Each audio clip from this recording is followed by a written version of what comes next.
A very good evening and thank you for joining us for this week's first edition of Primetime News. I'm Joy Gosses. In case it's your first time joining us on our channel, make sure to hit subscribe and click the notifications bell so you don't miss out on any of our content. Also give us a like as this will help recommend our channel to your friends and family. In our lead story tonight, we commence with the National Assembly, where 3 employees vacated their positions after allegedly stealing $1.2 million Namibian dollars from the institution. Our National Assembly correspondent, Edward Mumbu Jr., is monitoring the story closely and filed our first report.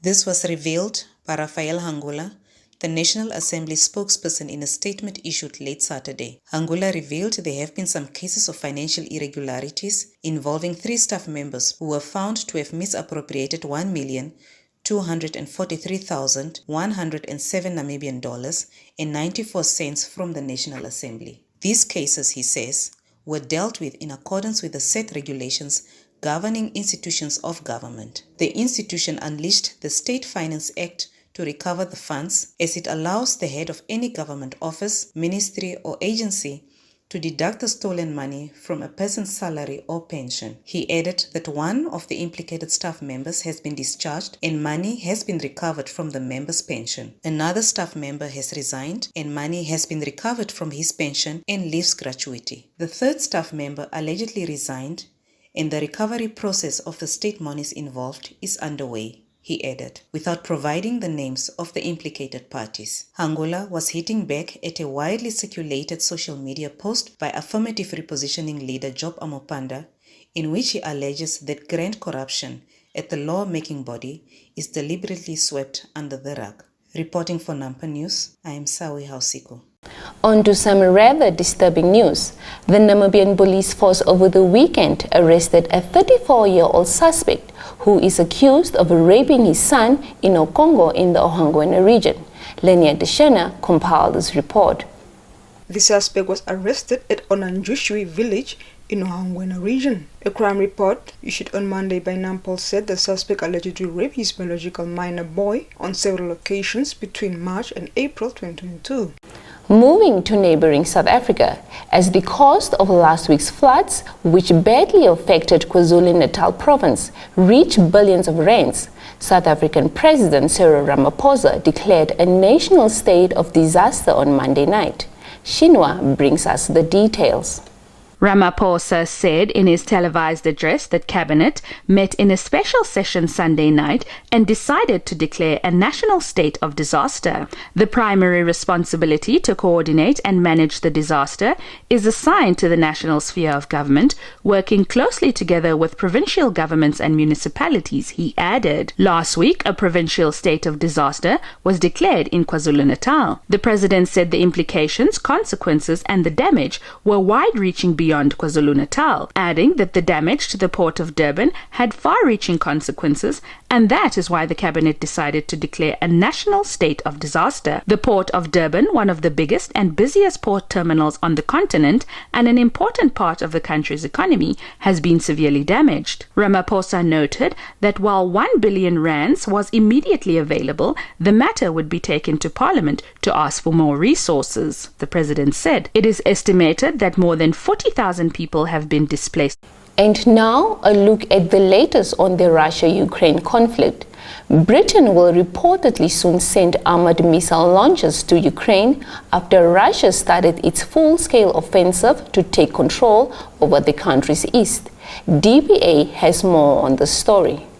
The Sun reported the Ministry of Defense demonstrated the Stormer high-velocity missile launcher for Ukrainians on Salisbury Plain 2 weeks ago, with the paper adding the 13-ton vehicle can be flown to the war on C-17 transport planes in days. The Stormer is manufactured by BAE Systems, needs just 3 people to operate it, and uses Star Trek missiles which can be used to take down low-flying aircraft. It comes as the Ukrainian leader Volodymyr Zelensky said a significant part of the entire Russian army was concentrated on an offensive in the east of the mostly Russian-speaking Donbass, where Moscow-backed separatists have declared 2 independent republics that have been recognized by Russia.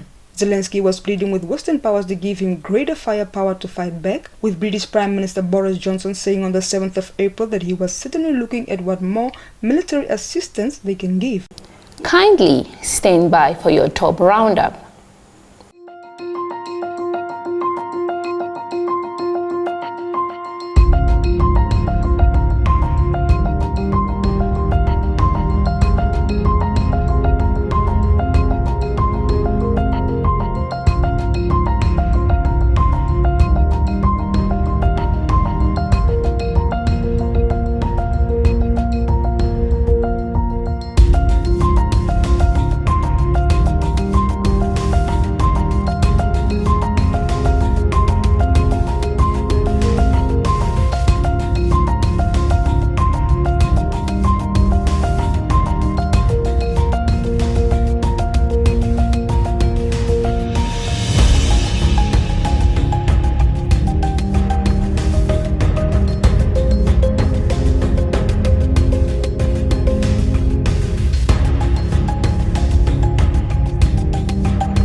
In the Prime Time Buzz segment, we begin with the World Bank, where the group's president, David Malpass, on Monday stated that due to high debt and deficit levels, countries are under severe financial stress, and the debt crisis is expected to continue to worsen in 2022.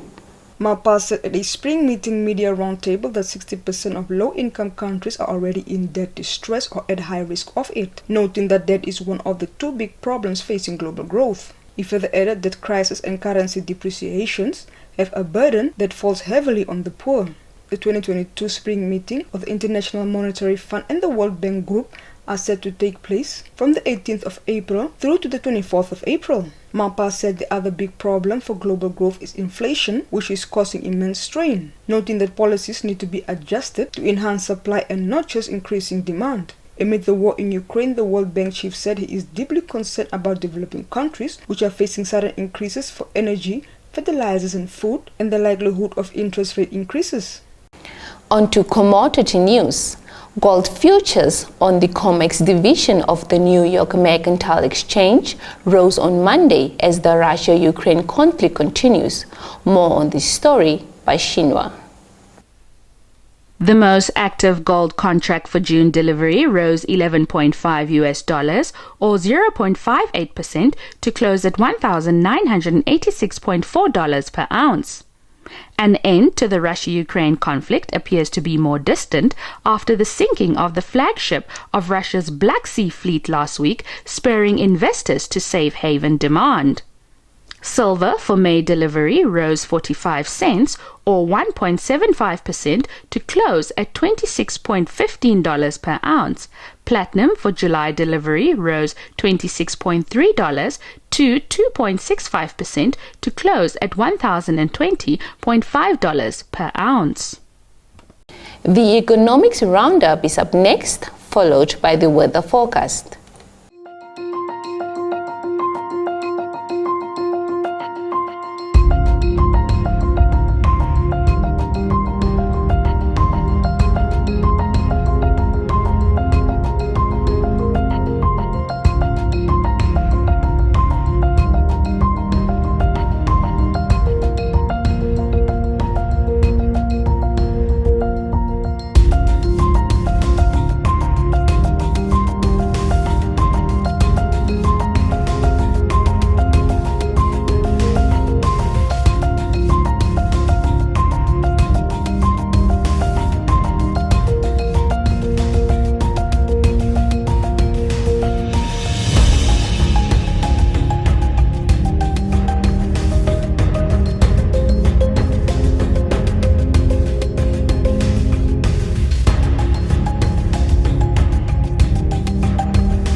Tonight on Sport Planet, Namibia National Olympic Committee Secretary General Johan Smith says there is still ample time for athletes to qualify for the Commonwealth Games set for Birmingham, England during the months of July and August this year. Smith, in a recent interview with Number, said Namibia has been allocated 25 slots for able-bodied athletes and 8 for para-athletes and have until the 5th of June to qualify for the Games. On to cycling news. The Namibian Cycling Federation will this coming weekend host the 12th African Cycling Confederation Mountain Bike Africa Championships on Farm Windhoek in Kleine Kuba. This year's event will see riders from South Africa, Mauritius, Tunisia, Kenya and Morocco compete against Namibia on the 23rd of April and will also be used by the Federation to select athletes that will represent Namibia at the 2022 Commonwealth Games in Birmingham, England in July and August. The Federation's marketing officer, Veino Kali, told Number on Monday that more African countries are still expected to register for the championships. Kindly stand by for your sports roundup.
Before we end with tonight's newscast, many thanks for watching. If it's your first time here on our platform, please subscribe and hit the notifications bell so you don't miss a thing. Don't forget to give us a like, as this will help recommend our channel to your friends and family. Catch us tomorrow as we bring to you yet another edition of Primetime News. From myself, Joy Courses, and the news team, it's good night.